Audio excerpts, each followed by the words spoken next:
皆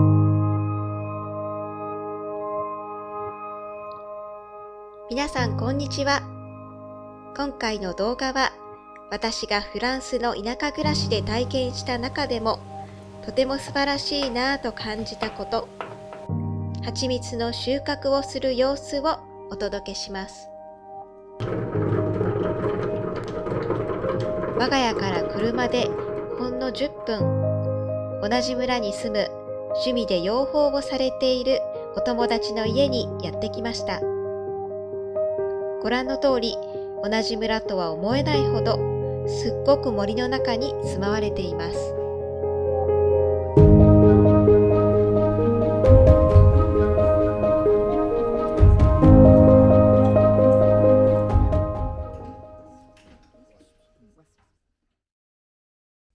蜂蜜の収穫を体験させてもらうのは、実は私たちにとって今回は2回目です。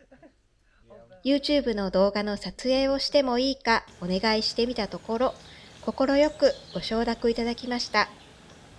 そしてそのために実際に蜂の巣を取り出す作業から最後の蜂蜜の食べ比べまで一連の流れを見せてくださるそうです。ソケットとサム。養蜂家さんおすすめのドル導入で買える蜂蜜も教えてもらいましたので、そちらもぜひお楽しみに。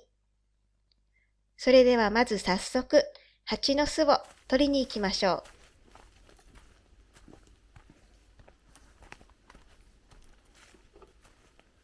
まず、この巣箱の上に置かれている丸いプラスチックの容器ですが、これはスズメバチを捕獲するためのトラップです。夏の終わりになるとスズメバチが出てきます。そしてミツバチを捕らえようと彼らの巣の前でじっと待っているんです。容器の中には甘いジュースなどの液体が入っていて、甘い香りに誘われてやってきたスズメバチがこの中に入ってきて、そして出れなくなるという仕組みです。なんとこの罠にはミツバチがかからないというのがすごいですよね。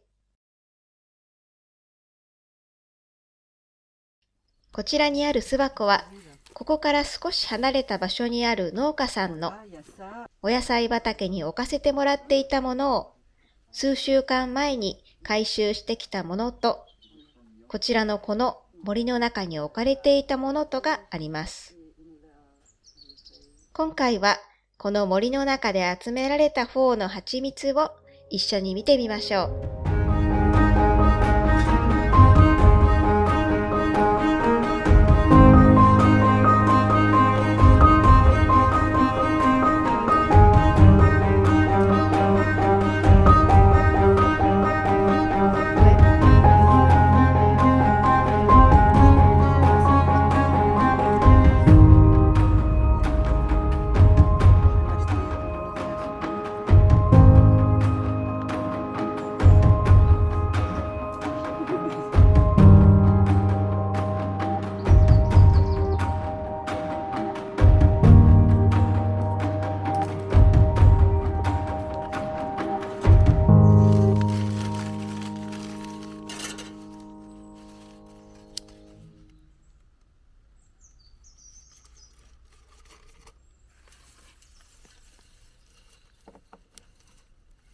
さて、まずは何やら枯れ草などを燃やして煙を準備するそうです。この煙を巣箱にかけると、蜂蜜の入った板を取り出す際にミツバチから攻撃されにくくなるそうです。でも、なぜだと思いますか？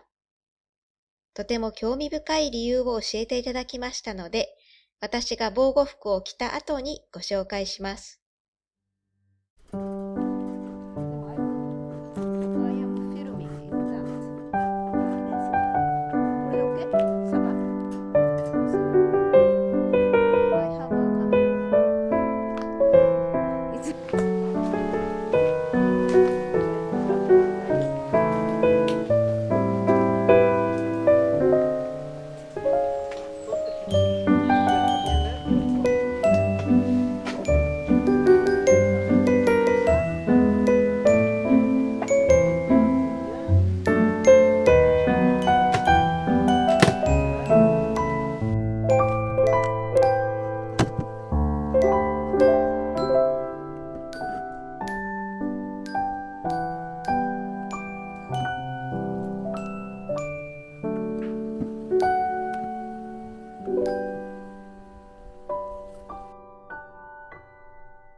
さて皆さん、この煙がミツバチから攻撃されにくくなる理由ですが、実はこの煙を感知したミツバチは火事が起こっているという連想になり、巣の中に蓄えた大切な蜂蜜を持ち出そうとする行動に出るそうです。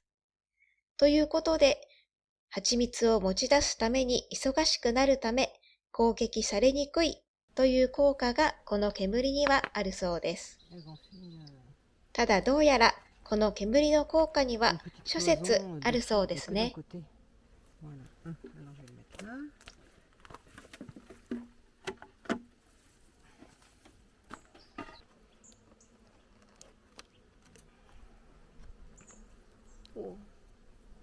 Il y a beaucoup. Et là, on voit bien les différentes couleurs de miel. Ah oui, oui, pourquoi? C'est beau, hein? Ouais. Parce que c'est pas les mêmes fleurs. Ah, d'accord, d'accord.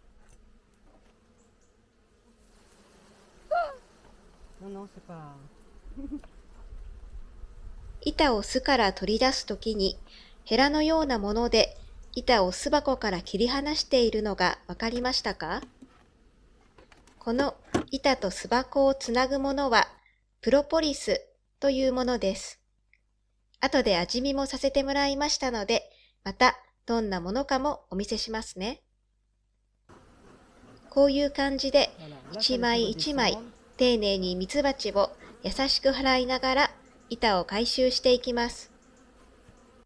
下の段にも同じように蜂蜜がたっぷり入っていますが、これは今年の冬を乗り越えるために必要なミツバチの食料ですので、このままにしておくそうです。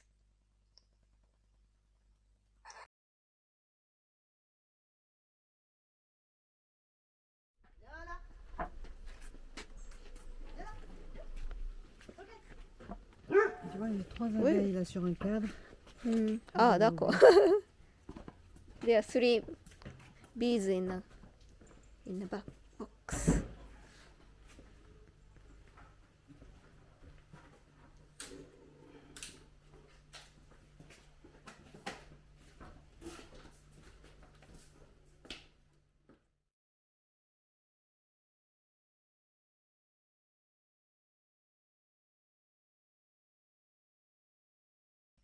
先ほど取り出した板を家の中に運び込んだら、ここからの作業は家の中で行われます。甘い香りに誘われてミツバチがやってこないように、家の窓はすべて閉めるそうです。ナイフで切り落としているのは蜜蝋です。このように蜂蜜には蝋で蓋がされているため、これを板の両面から切り落としてから板を遠心分離機へ入れます。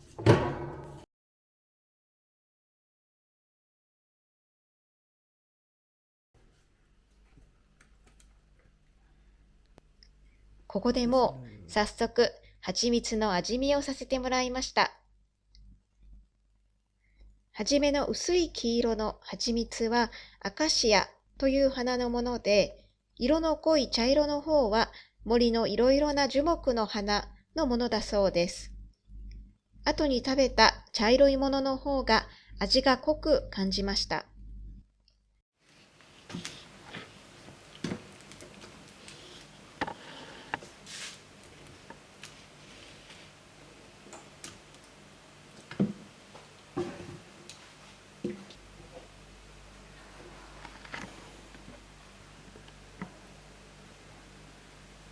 Voilà. もちろんこの切り落とした部分にも蜂蜜が残っているので、これはまたガーゼなどの布に包んで吊り下げておくと蜂蜜がゆっくり落ちてくるそうです。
It's not really sweet. Essaie d'aller plus vite pour que le miel sorte, tu vois, pour vérifier que le miel sorte sur le côté. Qu'il y ait les projections. 次はこの遠心分離器をみんなで順番に回します。回し始めると蜂蜜のとっても甘い香りが漂ってきます。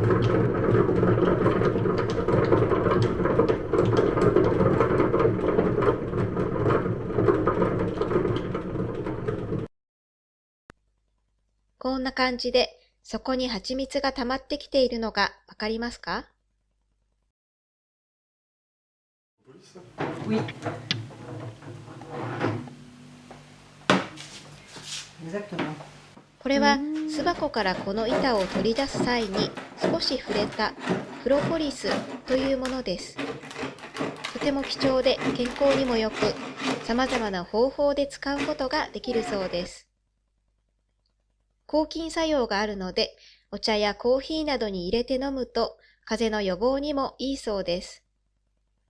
キャラメルみたいな感じかなと思ってそのまま食べてみましたが、すっごく硬くて口の中で全く溶けませんでした。一度歯に挟まると自然に取れる気配はなく、いつ飲み込もうかといった感じです。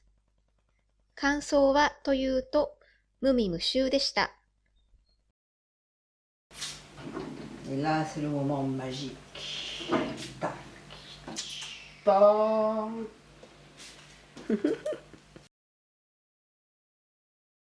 次はろ過の作業です。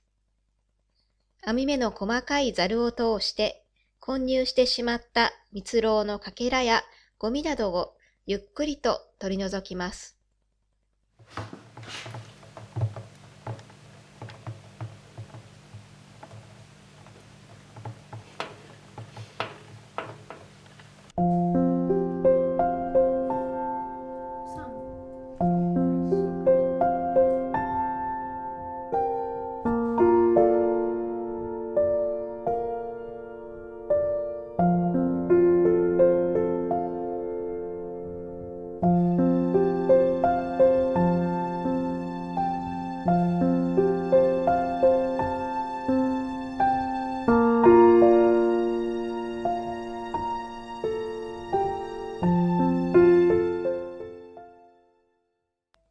このまま2、3日、この容器で落ち着かせてから瓶に詰めて完成です。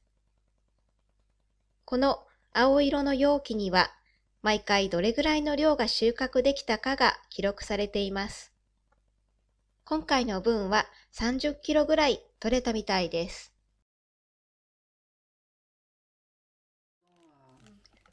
さて、ここでクイズです。この遠心分離器ですが、中の蜂蜜はもちろんできる限りきれいに最後まで取りますが、それでもやはりどうしても残ってしまいます。さて、これは一体どのようにしてきれいにすると思いますか？ヒントはここまでの動画を見てくださっていたらお気づきになるかもしれません。答えは蜂蜜の食べ比べの後に紹介します。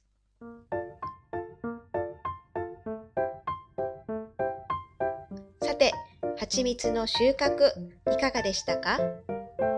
まさに蜂の巣から取り出しただけのこの蜂蜜は、私が今まで食べたことのあるものとは全く別物でした。美味しすぎて、もうスーパーの蜂蜜に戻ることはできません。蜂蜜に限らず、普段何気なく私たちが食べているものがどのようにして作られているかを知るということはとても大切なんだなぁと実感した体験です。蜂蜜は花の種類が違うと味も違うので、またいろいろと試してみたいと思っています。